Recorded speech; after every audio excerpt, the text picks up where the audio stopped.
Setiap langkah dalam petualangan selalu meninggalkan jejak, bukan semata pada tanah yang dipijak, namun juga pada pengalaman yang membekas di dalam hati.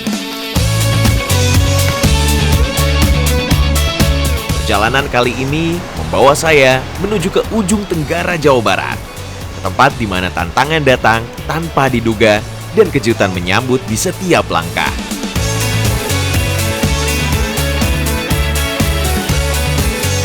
Dan inilah petualangan saya, David John Scout.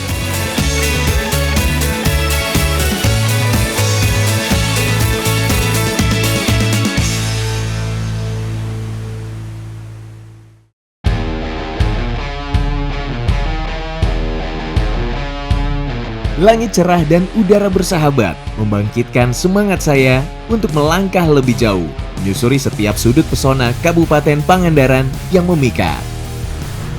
Yes, sampai juga nih di Pangandaran. Nah, ini adalah salah satu ikoniknya Pangandaran, yaitu ikan marlin. Kenapa dengan ikan marlin? Karena mereka percaya ikan marlin itu lincah dan juga semangat. Kali ini saya tidak menggunakan kendaraan pribadi. Saya memilih untuk menggunakan angkutan umum untuk menuju destinasi yang akan saya datangi. Pak, punten Pak, badai nanya. Ya, badai kemana? Arahnya? Julang, Pak. Ah, pas banget. Berarti arah Batu Karasnya? Iya.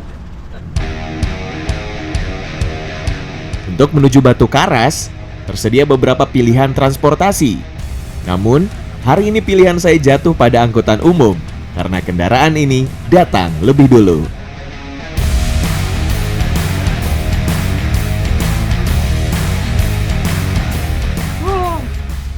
Oke.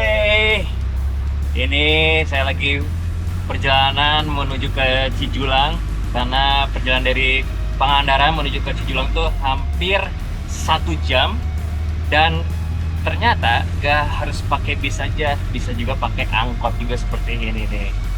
Dan selama perjalanan menuju ke sana tuh bagus banget, keren-keren view-viewnya.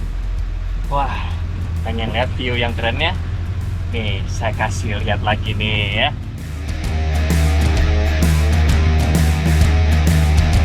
Moda transportasi ini hanya melayani rute hingga Cijulang dengan jarak tempuh 27 km atau sekitar 1 jam perjalanan.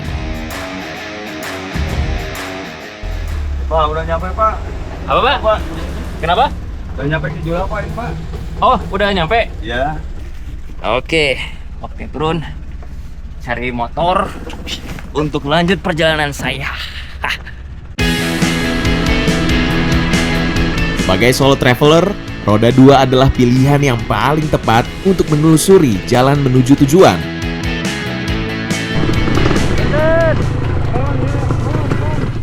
Punten Pak. Aduh, sadar Pak. Aman Pak, aman. Aman. Hampura Pak, ganggu. Ya, aman. Iya teh bete pada nyari jalur terus bingung ieuna pada ke gua Jembulan. Oh, ka Jembulan. Ka Jembulan mah akang ti dieu teras lurus ke bawah. Heeh. Kayak di Payun. Aya simpang ka kanan. Kanan. Ka kanan teras we naik deui. Tah posisina teh di jalur bukit sabelah. Oh. Nuhun. Kita naik kayak ka kanan deui. Oh kanan deui. Nuhun. Siap-siap atuh nuhun pisan Siap, nya. nuhun Kang. Oke, ternyata emang salah belok tadi saya. Yaudah, berarti ke bawah, kanan, naik lagi ke atas, sambil juga. Oke, paham.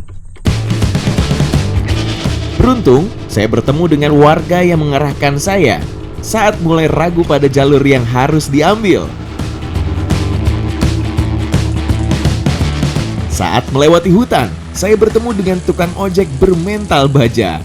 Dengan penuh kehati-hatian, mereka membawa kayu yang beratnya tidak main-main. Kenalan dulu, punten. David. Utis. Eja.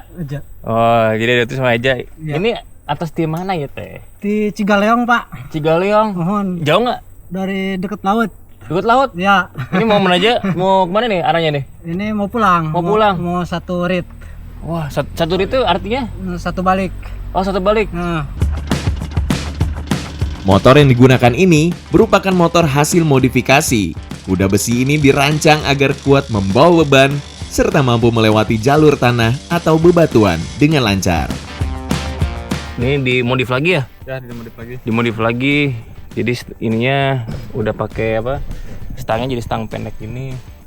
Stang pendek. Terus ya ke dalam. Oh. Nggak ada first step ya? Nggak ada. First stepnya nggak ada, langsung operan gigi aja. Wih, menarik. Coba dah, penasaran nih.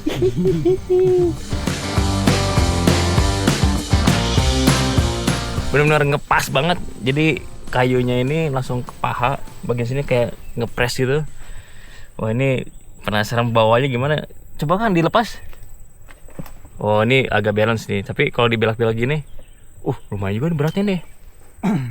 Wih. Oke, waktunya coba. Rasa penasaran saya muncul, ingin mencoba untuk mengendarai motor unik ini. Ternyata ini jauh lebih sulit daripada yang saya bayangkan. Butuh beberapa kali percobaan untuk benar-benar bisa menguasai keseimbangan. Sungguh luar biasa pekerjaan para tukang ojek kayu ini. Mereka sanggup menembus jalur-jalur hutan dengan beban yang luar biasa.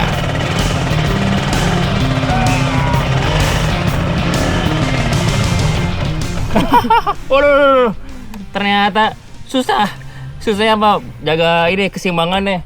Wah, ini berarti jago banget nih ridingnya nih. Mengendarai motor sambil membawa kayu gelondongan jelas bukan perkara mudah. Lebih dalam sehari, jarak 1 km harus ditempuh hingga 6 kali bolak-balik. Saya pun memilih untuk melanjutkan perjalanan.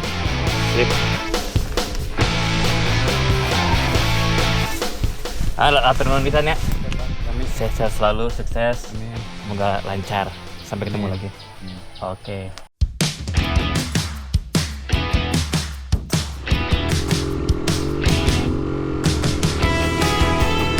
Lokasi yang saya tuju masih sepi dari pengunjung.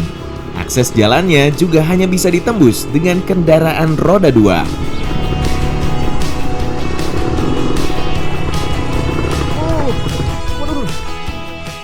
Ini bener jalannya gini, turun ke bawah gini. Nih, tuh. Jalannya langsung kayak setapak kayak gini nih. Wah, udah nggak apa-apa lah. Coba ya explore, siapa tahu benar ketemu. Kalau ketemu, alhamdulillah. Yaudah kalau gitu saya ganti pakaian dulu, siap-siap dulu, siap-siap buat trekking. Let's go. Bagi saya, menyusuri jalan setapak adalah sesuatu hal yang menyenangkan.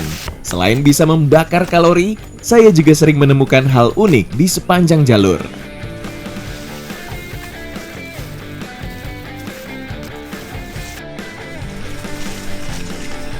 Oke, jadi sekarang ini saya lagi ada di hutan Gupitan di daerah Cikugur.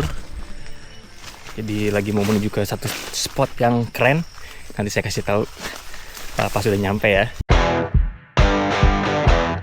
Sinar matahari yang melimpah sepanjang tahun serta curah hujan yang tinggi membuat Indonesia kaya akan hutan hujan tropis.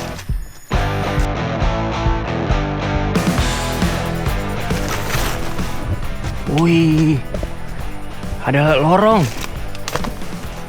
Wih, keren banget nih lorongnya nih. Jalur yang dihimpit ngarai menyerupai lorong ini benar-benar mengundang saya untuk terus melangkah. Rasa lelah ini seketika terganti dengan kekaguman.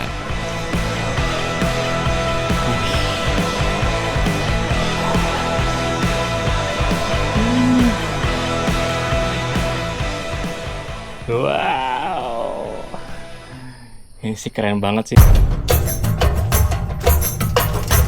Sebelum mengakhiri langkah kaki di lorong ngarai ini, saya disambut dengan indahnya kicauan burung.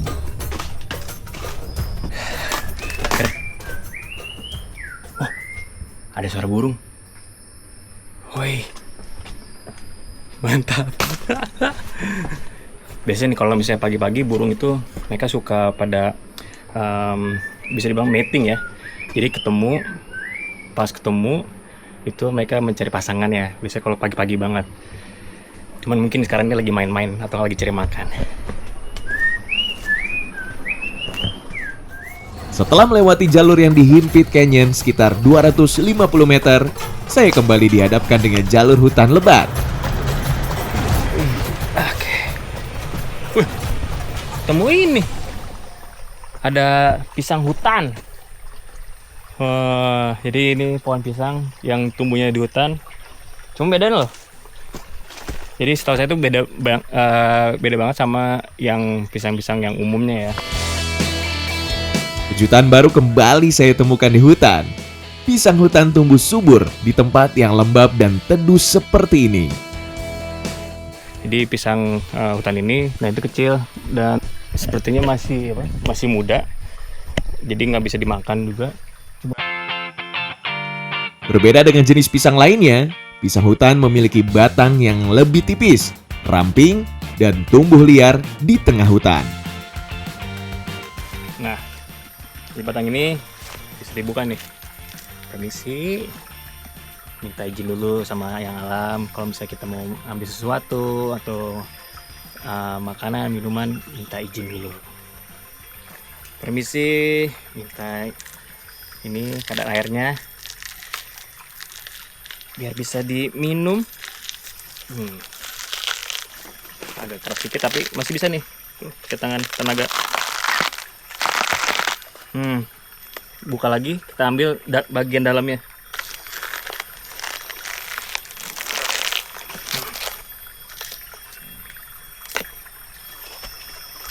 Nah, seperti ini nih bentuknya.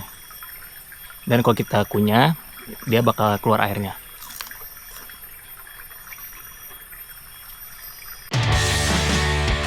Kandungan air di dalam batang pohon pisang ini dapat menjadi sumber air minum darurat ketika berada di hutan.